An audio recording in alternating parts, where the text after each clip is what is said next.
আসসালামু আলাইকুম।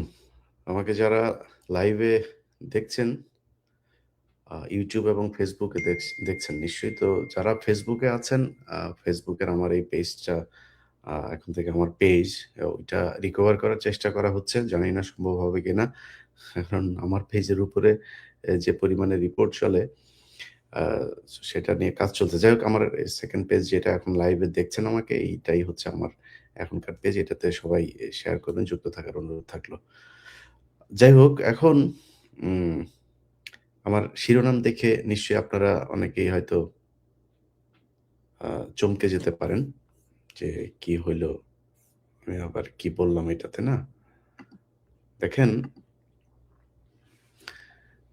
এই যে 'প্রথম আলো ডেইলি স্টার' তাদের ভবনে গতকালকে কয়েলের আগুন লেগে তারপরে অগ্নিকাণ্ডের সূচনা হয়। এরপরে যা হয়েছে আপনারা দেখেছেন। তো এই যে কয়েলের আগুনের সূত্রপাত, তারপরে যে পুরো অফিস ভবনটা ভেঙে গেল, এ দায়িত্ব সরকারের। সরকার কেউ গিয়া তারপরে সেটারে নিভাইতে পারল না, ফায়ার সার্ভিস আসলো না। সারারাত ধরে জ্বললো। কোন একটা ফায়ার এমনকি সেনাবাহিনী, বিজিবি, পুলিশের লোকজন সেখানে দাঁড়ানো ছিল। তারাও গিয়া তারপরে আগুন নিভাইল না। এই দায়িত্ব সরকারের। আর কয়েলের আগুন কেন সাবধানে রাখবে না মতি? এটা মতির কাছে জিজ্ঞেস করেন। আমি কিছু ভারতীয় দালালদেরকে দেখছি, পয়সা দিলে ওদের মাদেরকেও লাগাইতে দিবে মানুষ। এমন কিছু দালালেরা আমাদেরকে এখন ইট শেখায়। আরে বাবারে বাবা! বিশাল ব্যাপার। তারা বিরাট আকারের বিরোধী, চেতনা বিরোধী। মানে চেতনাপন্থী। বিরাট আকারে তারা সুশীল। আরে বাবা, কি সুশীল রে ভাই! 'প্রথম আলো' টথম আলো এগুলোর ব্যাপারে মব সৃষ্টি করা হচ্ছে, বিশৃঙ্খলা সৃষ্টি করা হচ্ছে।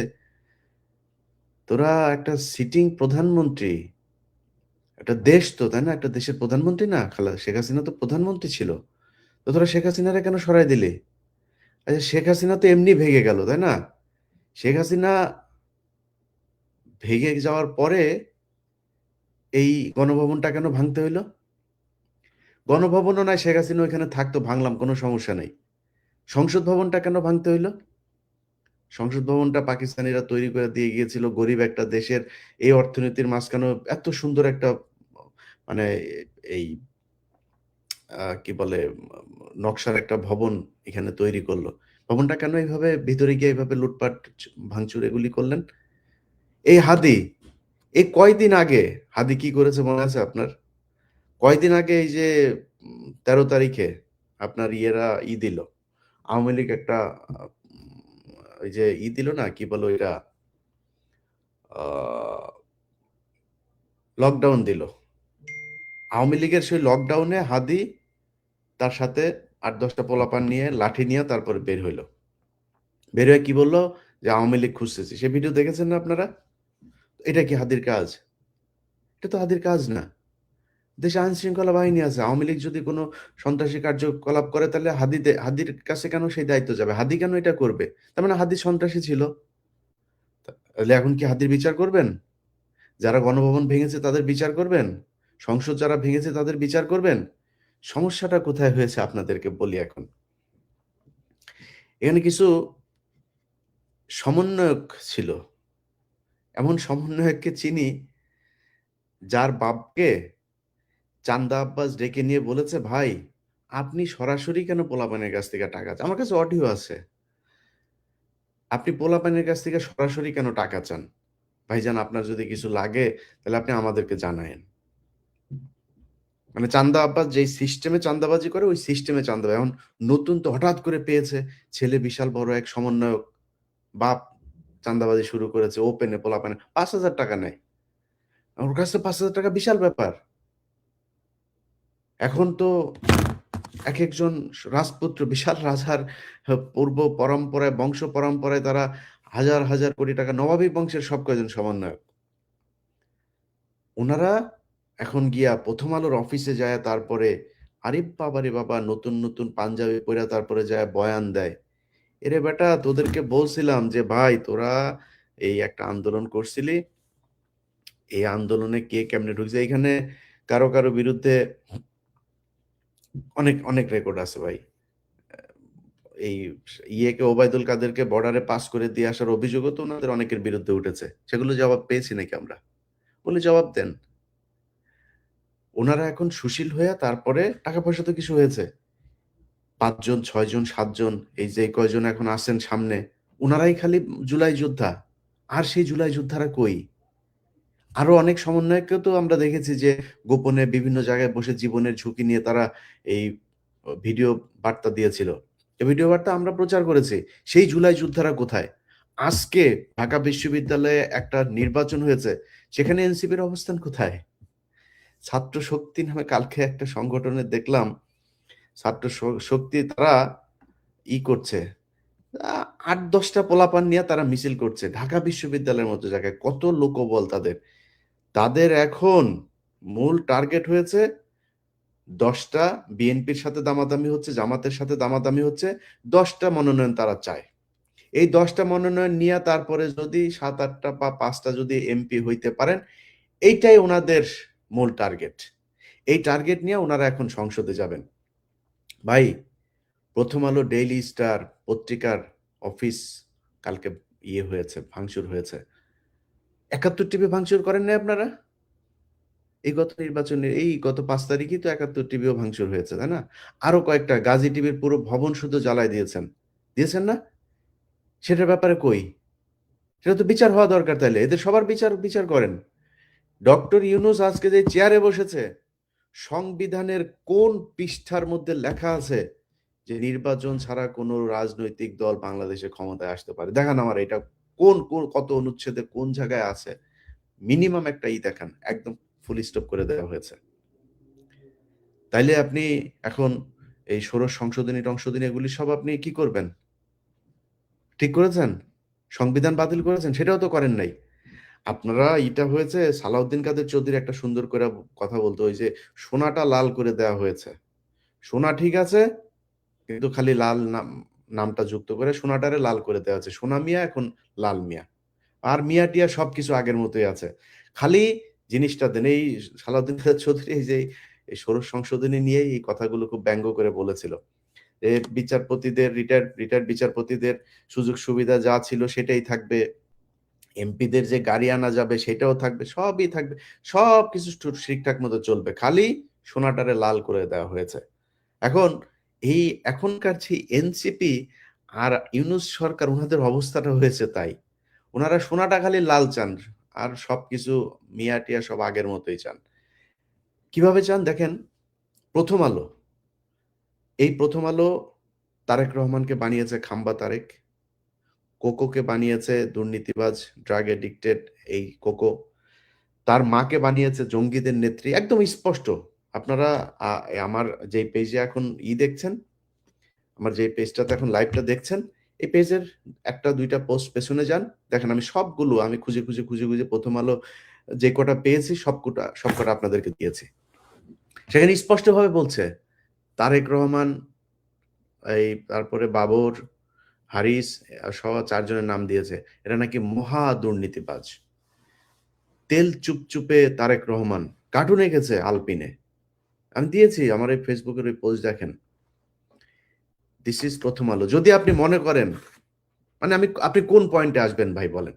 কারণ আপনি এটারে যদি বলেন মব, তাহলে ৭১ টিভিতে যে হামলা হইলো, গাজী টিভিতে হামলা হইলো, এর আগে সময় টিভিতেও হালকা পাতলা হামলা হয়েছে, তাহলে এই ওগুলি এর আগে বসুন্ধরার ভেতরে যায়, তারপরে বসুন্ধরা গ্রুপের মিডিয়াতে ওইখানে কেউ হামলা হয়েছিল, তাহলে সেগুলো বিচার করেন। আর যদি না মনে করেন যে না আমরা একটা বিপ্লবী সরকার, আমরা একটা বিশেষ পদ্ধতিতে আমরা এসেছি, তো বিশেষ পদ্ধতিতে যদি এসে থাকেন, তাহলে বিশেষ পদ্ধতিতে যাদের রক্তের বিনিময়ে আসলেন তাদের বিচার করবেন না? তাদের হত্যার বিচার হবে না এই দেশে? সময় টেলিভিশনে মানুষ আজকে কেন রাস্তায় নামে? কারণ আপনাদের যেই কারণে মানুষ আপনাদের বসিয়েছিল, কোনোটাই মানুষ পায় নাই, কোনো মানুষ পায় নাই। আজকে হাদি মারা যাওয়ার পরে স্বরাষ্ট্র উপদেষ্টা, পুলিশের উনি বিশেষ প্রতিনিধি, আইজিপির উপরে ক্ষমতা আপনার খোদা বক্স, এই খোদা বাক্স বউ পোলাপাইন শালা টালা দিয়া টাকা কামাইতেছে। স্বরাষ্ট্র উপদেষ্টা, আত্মীয় স্বজন সব যা আছে। কালকে প্রথম আলোতে গিয়েছে পুলিশের আইজিপি। পুলিশের আইজিপি কেন গিয়েছে জানেন? পুলিশের আইজিপি গিয়েছে হলো, পুলিশের আইজিপির বউ আমারে গত ১ বছর আগে ফোন করলো। সে ১ বছর আগে ফোন করেছিল, ওই যে চান্দাবাজ ২ টা আছে না? সাকিব চান্দাবাজ আর ওই যে নাগরিকের টিটো চান্দাবাজ। এই ২ চান্দাবাজ মিলে এক পোস্ট করে ওর কাছে টাকা চাইছে। তো টাকা চাইছে, আর পুলিশের আইজিপি বউ আমারে ফোন দিছে, "ইলিয়াস ভাই, আপনি আপনার জায়গা থেকে একটু আমারে নিয়ে একটু লাইভে আসেন। ওরা তো উল্টাপাল্টা কথা।" আমি বলি, "কি লিখছে? ওরা লিখলে তো সমস্যা কি?" কয়, "ভাই দেখেন, এই আমার তো বিয়ে হয়েছিল আপনার ভাইয়ের সাথে। আমি তখন আসলেই পুলিশের এএসআই ছিলাম। আমাদের এই হাসপাতালের ভেতরে একটা আ ইয়ের ভেতরে আমরা ছিলাম। ওইখানে আমাদেরকে ধরে ফেলেছিল। ধরার পরে আমরা বিয়ে করেছি। বাট আমরা ২ জন ২ জনকে ভালোবাসতাম।" এখন এইটা তো ভাই এখন যদি সামনে আসে তাহলে তো মান-সম্মানের ব্যাপার। তো এই নাগরিক Facebook পেজের এই ২ চাঁদাবাজরে যদি তারা এত ভয় পায়, তাহলে ১ম আলোর কি পরিমাণে ভয় পায়? ১ম আলো বাধ্য করে, "যায় বেটা এখানে আয়, আইসা অফিস ভ্রমণ করে যা, কয়েকটা মিডিয়াতে নিউজ-টিউজ করায়।" তারা করছে, এইভাবে তাদেরকে জিম্মি করে তারপরে নিউজ করাচ্ছে। আপনি এখন যদি বলেন ইউনূসরে জিম্মি করতে চান, পারবেন তো? ব্যাপক দুর্নীতি করেছে ইউনূস। ইউনূসের ভাই, ভাতিজা, এক অপূর্ব নামে এক ওর এক ভাতিজা আছে। যত লুটপাট আছে সব করেছে। এই, এই যে আসিফ মাহমুদ, এমন কোন লুটপাট আছে যেটা সে করে নাই? এমন মিনিমাম কোন জায়গা আছে যেটা করে নাই? এই যে মাহফুজ, আমার কাছ থেকে টাকা চেয়েছে ৳১,০০,০০,০০০। আমার কাছ থেকে চেয়েছে। এই যে বাংলা এডিশন দেখেন না? এই বাংলা এডিশন মাহফুজ দিতে চায় নাই। এটা এই এনসিপি, ইউনূসের কোন নাই। জিম্মি করে নেওয়া হয়েছে। ৳১,০০,০০,০০০ চেয়েছে, তার পিয়নরে দিয়ে আমার কাছে, আমার লোকের কাছে টাকা চাইয়েছে। তারা জানেও, ওই পিয়ন জানেও না যে এটা কে? কার প্রতিষ্ঠান এটা জানেও না। এই পিয়নরে বলেছে যে, "ভাই এই ব্যাপার।" তখন পিয়ন বলছে যে, "ভাই আ স্যার তো এটার নিচে দিবে না।" রেকর্ড আছে আমার কাছে। রেকর্ড আছে, অডিও রেকর্ড আছে। অডিও রেকর্ড আছে। এই লাইনে থাকতে, থাকতে শুনবেন? পরে শোনাবো না। এটাও খুঁজে আমার অনেক সময় লাগবে। আমি কনসেনট্রেট করতে পারব না। এইভাবে তারা করেছে। তারা যখন কিনা টাকার এই রেকর্ড আমার কাছে আসলো, তখন আমি তারে জিম্মি করলাম যে, "ইটা দেন।" ১ম সার্জিসে পাঠাইলাম। হ্যাঁ? খুব বাজে ভাষায় একটা গালি দিয়ে তারপরে পাঠাইছিলাম। তো সাথে, সাথে সার্জিস ফোন দিয়েছে। তারপরে আ আরেকটা কে ফোন দিয়েছে। ২-৩ জন লাইনে এসে, "ভাই এটা ভাইয়ের, এটা তাড়াতাড়ি দেখতে হবে। ভাই দেখেন।" এভাবে দিয়েছে। চোরের বাচ্চারা! সবকটা চুরি করেছে। চুরি কইরা টাকা-পয়সা কামায়া এখন ওনারা ওই যে পিছনে এই যে এতগুলি পোলাপান যে আপনার জীবন দিল, এই পরিবার, আহতের পরিবার, কারো কোনো খোঁজ নাই। ওই কয়দিন আগে তারা করেছে, আপনার এই যে মনোনয়ন করেছে, ফর্ম বিক্রি করেছে। একেকজনের কাছ থেকে ১০,০০০ করে টাকা। বিশাল এক বাণিজ্য। ওই রিক্শাওয়ালা ছেলেটা আমার কাছে কান্নাকাটি করে প্রতিদিন। "ভাই ওরা তো ভাই ধান্দাবাজি করতেছে ভাই, এই এত টাকা-পয়সা আমাদের কাছ থেকে নিচ্ছে।" আমি মনে করছি যে এই পোলাটারে বোধহয় ওরা মনোনয়ন দিবে মনে হয়। যেখানেই দেখ এক জায়গায় দিবে। সেই ছেলেটাকে দেয় নাই। তো তুই আগে জানিস না? ওরে যে দিবি না, ও রিক্সা চালক দেখে ও ও ও পাপী। তোরা সব শিক্ষিত, এই কারণে এখন তোদের টাকা-পয়সা-টয়সা আছে। নতুন, নতুন পাঞ্জাবি, দামি, দামি ব্র্যান্ডের জুতা-টুতা, ঘড়ি-টড়ি ইয়েতে আছে, বিদেশে টাকা-পয়সা হইছে। তোরা বিশাল আকারের কিছু একটা। তো ও টাকাটা নিলি কেন? ও টাকাটা কিসের জন্য নিলি? ও টাকাটা ফেরত দিয়ে দিবি।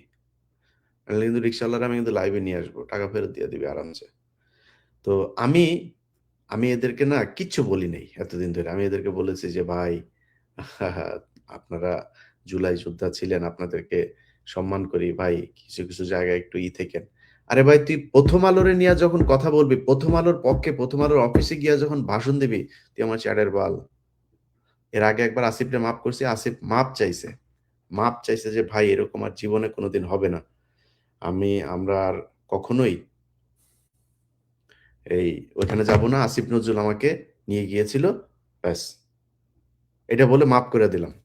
আবার সে কালকে আবার ফের সে একই কাজ করেছে। তো তোদের মাফ করে দিব এখন? এখন মাফ করে দিব? তো ১ম আলোর বিষয়টা বলে আপনাদেরকে শেষ করি। সেটা হলো ২১শে আগস্টের গ্রেনেড হামলা।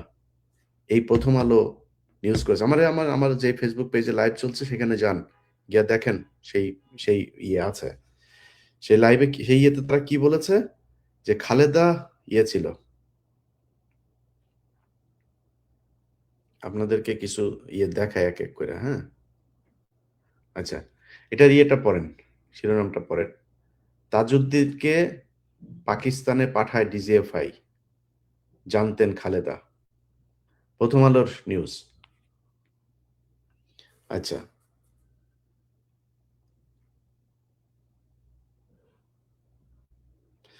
এটা হলো জঙ্গিদের সঙ্গে পিন্টুর একাধিক বৈঠক। প্রথম আলো। এই ২১শে আগস্টের গ্রেনেড হামলায় এই যে আপনার আমার আমার যে অনুসন্ধান যেটা দেখিয়েছিলাম এটা আপনারা একটু দেখেন। আমি কালকে আবার ওই ভিডিওটা আপলোড দিতে পারি। তো ওইখানে ওরা প্রথম আলো কিভাবে জজ মিয়া নাটক সাজিয়ে সেই নাটক বিএনপির উপর চাপিয়ে দিয়েছে যে বিএনপি জজ মিয়া নাটক সাজিয়েছে। আমরা সেই জজ মিয়ার বক্তব্য নিয়েছি। জজ মিয়া বলেছে যে প্রথম আলো তাদেরকে ২ লাখ টাকা দিয়েছে। সেই নিউজ ঘুরিয়ে দিয়ে তারপরে তারেক রহমান, বাবর সহ তাদেরকে নতুন করে সেই মামলায় আনা হয়। সেই মামলাতে তারেক, বাবর সহ ৩০ নতুন আসামি। এবং ৫ তারিখের পরেও বাবর জেলে ছিল। ডিজিএফআই মহাপরিচালক, এনএসআই মহাপরিচালক আব্দুর রহিম সাহেব তাকে মেরে ফেলা হয়েছে এই চিকিৎসা করাতে নিয়ে। এগুলো এই এর সময়। বাবর আসামি হচ্ছেন সন্দেহে তারেক। মানে যত ধরনের শয়তানি আছে সবকিছুতে এই যে হামলার আগে বৈঠক হয় পিন্টুর বাসায়। পিন্টু চিনেন তো, বিএনপির সাবেক মন্ত্রী। আচ্ছা, তারেক বাবরের বিরুদ্ধে ২১ কোটি টাকা ঘুষ মামলার অভিযোগ। আচ্ছা, তারপর দেখেন তারেক, বাবর, হারিস ও মামুন বিএনপির ৪ মহা দুর্নীতিবাজ। এটা নাকি ফালু নাকি বলছে।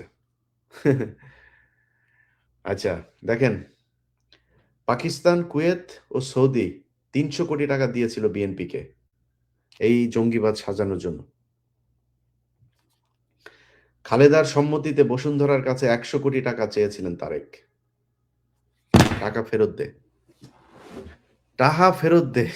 এই যে টাকা আছে এই পাকিস্তানের কাছ থেকে নিয়েছি জঙ্গিরা, তারপরে ইয়ের কাছ থেকে বসুন্ধরার কাছে টাকা ফেরত দে আগে। ধাপ করে যায়া প্রথম আলোর অফিসে গিয়া বিবৃতি দিয়া দেন আপনারা, তাইলে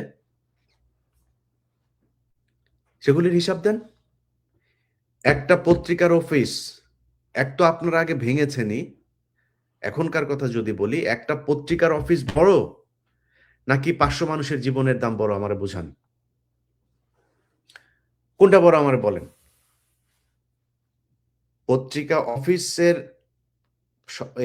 এই প্রথম আলোতে এই যে মতি, টিপু সুলতান, মহিউদ্দিন এরকম কয়েকজন আছে, এরা সরাসরি রয়ের সাথে মিলে যাদেরকে গুম করা হইতো তাদের কাছে যাইতো।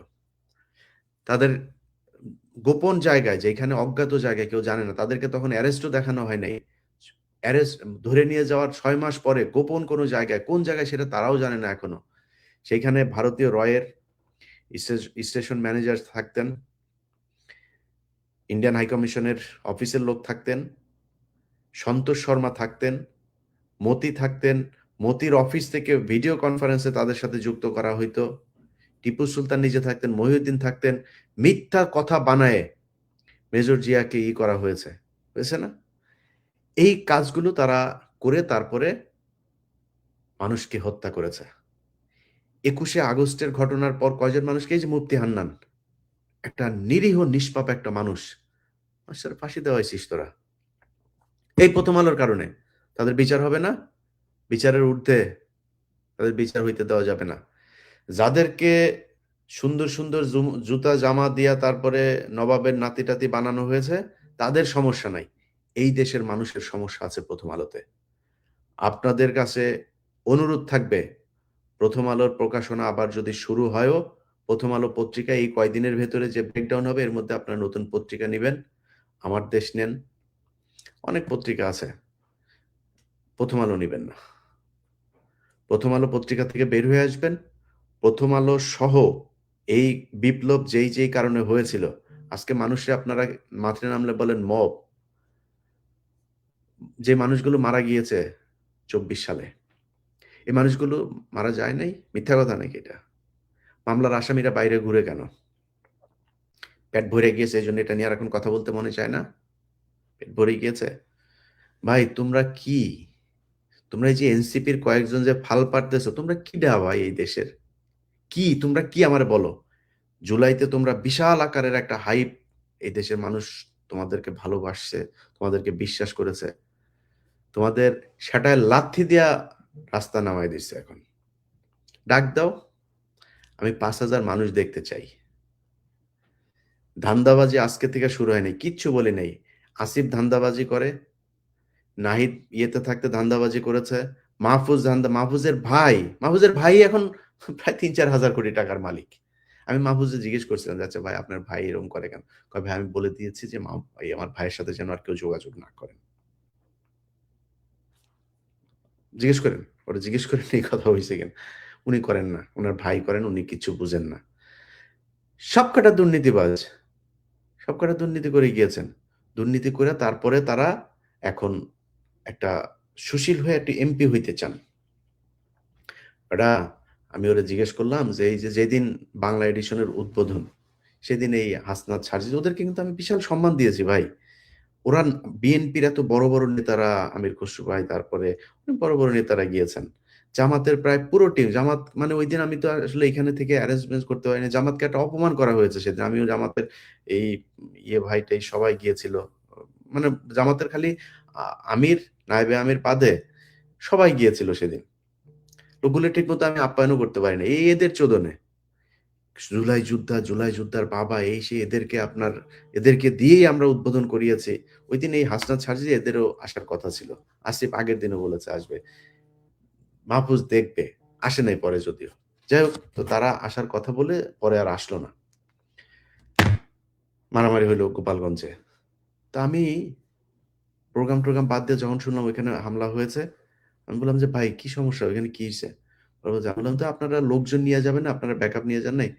লোকজন কোথায়? কয় ভাই লোকজন তো আমরা আনতে পারিনি, আমাদের ফান্ডের সমস্যা। ফান্ড কেন?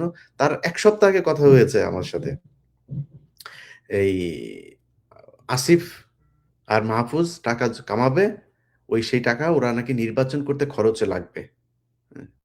সার্জিসের মুখের ভাষায় এটা খরচের টাকা, ভাই খরচের টাকাটা এত দরকার আছে, ওরা দেওয়ার কথা ছিল, 1 টাকাও দেয়নি। এখন আসিফ নাকি বলছে যে আমার টাকা পয়সা শেষ। এই হচ্ছে তারা চাঁদাবাজ ভাই।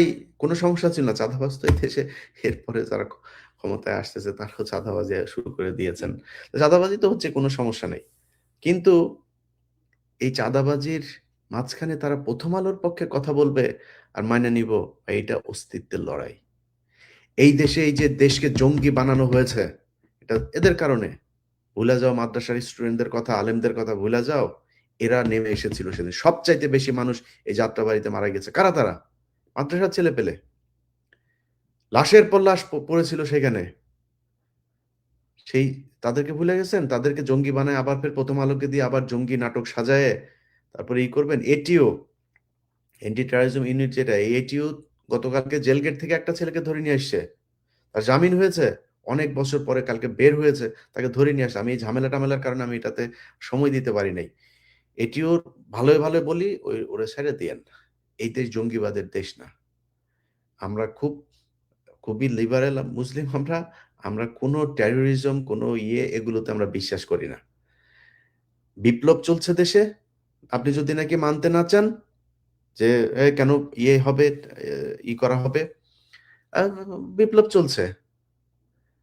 ওইদিকে দাদাকে এই ফ্রান্সের পুলিশ জিজ্ঞেস করেছে, ওইখানকার ইন্টেলিজেন্স জিজ্ঞেস করে কথা বলেছে তার সাথে, যে কিছু জবাব দিয়েছে, বলছে হ্যাঁ এই হচ্ছে, খুব সুন্দর জবাব দিয়েছে। আমার এইখানে একবার ডেকেছে, বলছে হ্যাঁ হচ্ছে তো, আমাদের দেশে তো এখন যুদ্ধ চলছে, এই দেশে তো কোনো গভর্নমেন্ট, আমাদের অ্যাকর্ডিং টু কনস্টিটিউশন আমাদের দেশে কোনো গভর্নমেন্ট নেই, যে আমাদের প্রধানমন্ত্রীকে ওরা বের করে দিয়েছে, বের করে দিয়ে এখন একটা এই টেরোরিস্ট গ্রুপ তারা ক্ষমতা ধরে রাখছে। আমি বলছি আমরা তাদের বিরুদ্ধে লড়াই করছি গণতন্ত্র ফিরিয়ে আনার জন্য। কোন দিক দিয়ে আটকাবি বল? তুই যেমনে খেলবি অমনে খেলবো, আমরা, আমাদের কোনো সমস্যা নাই তো। এখন যদি নাকি মনে করেন যে বিপ্লব চলছে, তাহলে বিপ্লব চলবে, আপনি অ্যারেস্ট করবেন না কেন? আপনার এই যে আসিফ নজরুল দিয়েছেন যে কোনো সমস্যা নাকি নাই, করা যাবে না, কি বলে আসিফ নজরুল বলেছে যে এই জামিনের ব্যাপারে, এই যে হাদির যে খুনি, তার জামিনের ব্যাপারে তার কোনো দায় নেই। আসিফ নজরুল চুতিয়া, তুই যে জজদেরকে আওয়ামী লীগের সময় যেই জজগুলো সবচাইতে বেশি জাউরামি করেছে তাদেরকে এখন পর্যন্ত তুই বিভিন্ন জায়গায় সিএমএম টিএম এগুলো বানায় রাখছিস, এটা কার কাজ? তোর কাজ না এটা? তুই করছিস। তোর পিএস মাসুম এগুলো সবগুলোরে এখন করে তোরে মাল দেয়, টাকা দেয় আর মাগি দেয় মাঝে মধ্যে। এটা খায়া তুই চুপ করে বসে থাকিস।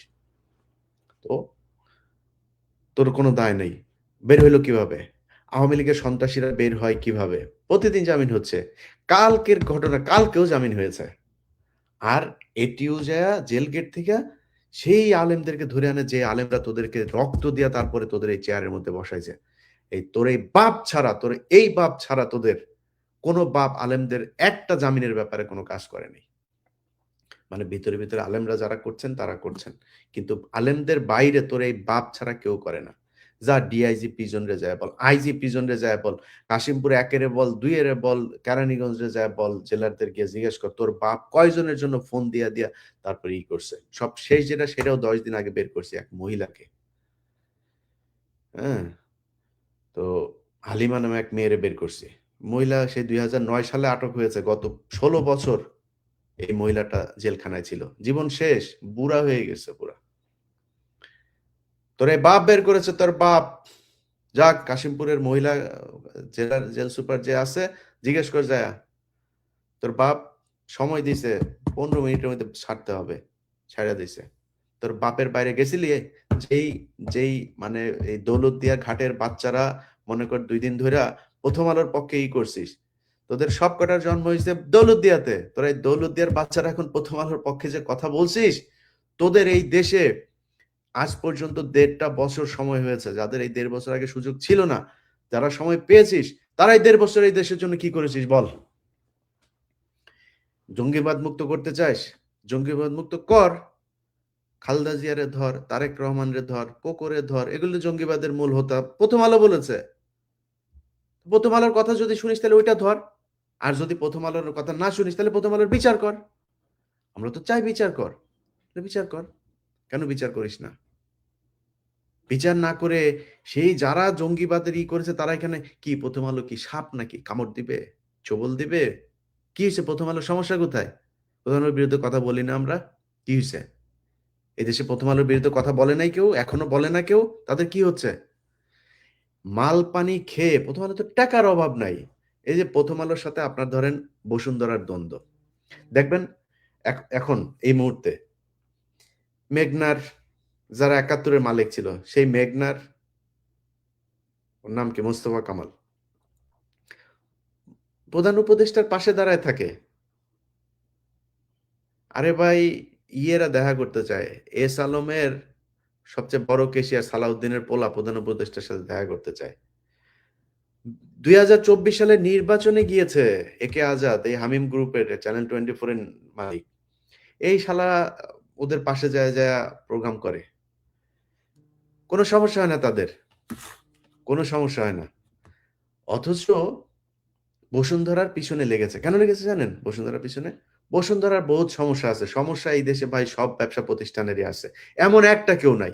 এই দেশের মূল সমস্যা ভাই, এনবিআর এর মূল সমস্যা হইল গিয়া এই বিআরটিসির এই কি বিএসটিআই মূল সমস্যা, বাণিজ্য মন্ত্রণালয়ের সবখানে সমস্যা আছে ভাই। জয়েন্ট স্টক থেকে শুরু করে যেখানে যাবেন সবখানে টাকা পয়সা না দিলে না করলে আপনি কোনো জায়গায় কোনো ঝামেলা পাবেন না, সুযোগ পাবেন না, প্রতিষ্ঠানই চালাইতে পারবেন না। কিন্তু বসুন্ধরার ইয়েতে লেগেছে। কেন লেগেছে জানেন? কারণ বসুন্ধরা এখন একমাত্র সমস্যা। এর কারণ হলো বসুন্ধরা প্রথম আলোকে বিজ্ঞাপন দেয়নি। আমি যারা যারা করেছে সেই 3 তারিখ থেকে শুরু করে এই 15 বছর না, এই 54 বছরে যত কেউ, যত প্রতিষ্ঠান, যত প্রতিষ্ঠানের মালিক ইনক্লুডিং বসুন্ধরা, সবার বিচার চাই। কিন্তু প্রথম আলো যেহেতু এই বসুন্ধরা যেহেতু প্রথম আলোকে বিজ্ঞাপন দিবে না, এই জন্য বিচারটা খালি বসুন্ধরার হচ্ছে। বসুন্ধরার ব্যাংক অ্যাকাউন্ট সিজ করা, বসুন্ধরার মালিকের বিদেশ যাত্রায় সমস্যা। আর ভাই আমি কোনো সমস্যা নেই, আমি কেউ মনে করি না যে আমি কারোর পক্ষে টক্ষ নিয়ে কথা বলছি। কিন্তু তাহলে সবার একই করেন। সবার এক না কেন? যেই ফ্যাসিস্ট, যেই একে আজাদ 3 তারিখে বক্তব্য দিল, স্লোগান দিল, রাজনৈতিক নেতার মতো স্লোগান দিয়েছে, 24-এ নির্বাচনে গিয়েছে। বসুন্ধরার মালিকের 24-এ নির্বাচনে গিয়েছে নাকি? সরাসরি আওয়ামী লীগে যোগ দিয়েছে? তো আওয়ামী লীগে যোগ দিয়েছে, সে আপনাদের পাশে ঘুরে। মোস্তফা কামাল সারা জীবন 71 দিয়া সারা দেশের ক্ষতি করলো, সে মোস্তফা আপনাদের এখন পীড়িতের লোক। কি হয়েছে? মাল পানি দিয়েছেন। মাল পানি জায়গা মতো দিতে পারলে তাইলে আপনি সবকিছু ঠিক করতে পারবেন। তো এই মালপানিতেই চলছে দেশ এবং এই মালপানি দিয়েই সেই ৫৫ বছর ধরে ভাই এই দেশের সাধারণ মানুষ যারা আছেন তাদেরকে জিম্মি করে রাখা হয়েছে। আমরা ৫ তারিখের পরে একটা নতুন বাংলাদেশ চেয়েছিলাম, সেই বাংলাদেশ হইতে দেওয়া হয় নাই। এই দেশের যে প্রবাসীরা আছেন একমাত্র একদম শুধু এই ১.৫ বছর বাংলাদেশটা টিকে আছে শুধুই প্রবাসীদের জন্য। নট ইভেন ১.৫ বছর, লাস্ট 20 এই 55 ইয়ার্স এটা পুরোটাই এই প্রবাসীদের কারণে টিকে আছে। মনে আছে না? না খেয়ে থাকতো ভুকা নাঙ্গা জাল জিয়াউর রহমান আইসা তারপরে এই বিদেশের লোক দেওয়া শুরু করল। তার আগ পর্যন্ত এই দেশের মানুষ না খেয়েই থাকতো। এই হইছে অবস্থা। সেই বিদেশের লোকগুলোরে কি সুযোগ সুবিধা দিয়েছেন? মালয়েশিয়াতে লোক পাঠাইতে সিন্ডিকেট ছিল আওয়ামী লীগের সময়। আসিফ নজরুল এসে সেই সিন্ডিকেট বানিয়েছেন। খালি মালিকগুলো চেঞ্জ করেছেন। তো পোলাপানের যাইতে ৫ লাখ, ৩ লাখ, ৪ লাখ সেটাই লাগে। আমার লাভটা কি হইল? আমারে ভাঙ্গাচুরা বাংলাদেশ বিমানের টিকেটে দিচ্ছেন সেইখানেও ৩-৪ গুণ টাকা বেশি নিয়ে আমারে টিকেট করতে হয়। এমন জায়গায় অন্য এয়ারলাইন্সের ইয়েও নাই, ফ্লাইটও নাই। মানুষ বাধ্য হয়ে যাইতে হয়। এগুলো করে রেখেছেন আপনারা। দালালি, পাসপোর্ট অফিস, ঢাকা মেডিকেল, চিকিৎসা খাত। কোন জায়গায় আমারে বলেন একটা জায়গায় ঠিক হয়েছে? কিন্তু বিপ্লবীরা চুপ হয়ে গেলেন, চুচিল হয়ে গেলেন। উনারা এখন সুন্দরভাবে দেশে এই পরিস্থিতি কোনো কিছু যেন সমস্যা না হয়। চোর বাটপারদের নিয়ে উনারা সংসার করবেন। একটু সংসদ সদস্য হবেন। একটা আ বুলেট প্রুফ গাড়ি-টাড়ি নিয়ে তারপরে উনারা ঘুরতে-টুরতে চান। এইটাই উনাদের মূল টার্গেট। তো এই টার্গেট নিয়ে যদি নাকি আপনারা তাদের পেছনে থাকবেন, আর যদি না থাকেন তাহলে আগামীকালকে হাদির লাশ দাফনের আগে এই ৫ তারিখের মানুষের যে রক্ত দিয়েছিল, সেই রক্ত যেই কারণে দিয়েছিল সেগুলো পূরণ করতে হবে। ১ নাম্বার হচ্ছে হাদির লাশ শাহবাগ চত্বরের আশপাশেই, সেটা হোক জাদুঘরের সামনে, কবি নজরুল ইসলামের কবরের সামনে অথবা সোহরাওয়ার্দী উদ্যান, এক জায়গায় দাফন হইতে হবে। এই শাহবাগ চত্বরের নাম এখন থেকে হবে হাদি চত্বর। বঙ্গবন্ধু এভিনিউ নাম যেটা আছে ওইটারে বঙ্গবন্ধু এভিনিউ করবেন। এই যে পাশে Bangabandhu medical college, Sheikh Mujib medical college বিশ্ববিদ্যালয়, এটার নাম হাদি মেডিকেল কলেজ করতে হবে, মেডিকেল বিশ্ববিদ্যালয় করতে হবে। এইভাবে যা আছে সব কালকের মধ্যে শেষ করতে হবে। সো এগুলো করে তারপরে হাদির লাশ দাফন দিতে হবে। তার আগে হাদির লাশ দাফন করা যাবে না। এই মন মানসিকতা নিয়ে বাংলাদেশের সারা দেশের মানুষের কাছে উদাত্ত আহ্বান থাকলো, কালকে এই শাহবাগের এই মাথা থেকে ওই মাথা পর্যন্ত যেন কিছু দেখা না যায়। শুধু আপনারা থাকবেন, শুধু এই দেশের মানুষ যারা এই দেশের আসল মালিক। ডেইলি স্টার, প্রথম আলোর টাকা পয়সা খেয়ে, ভারতীয় এজেন্সির টাকা পয়সা খেয়ে, তারপরে যদি নাকি কোনো নেতা-টেতা যদি নাকি আপনাদের এই দেশের বিরুদ্ধে অবস্থান নেয়, তাহলে আপনি তার পিছন থেকে সরে যাবেন। তার কথায় কিছু করা যাবে না। দেখি ওরা এই টাকা পয়সা নিয়ে কতদিন এই সুশীল সেজে থাকতে পারে আমরাও দেখে নিব। ভালো থাকবেন। আল্লাহ হাফেজ।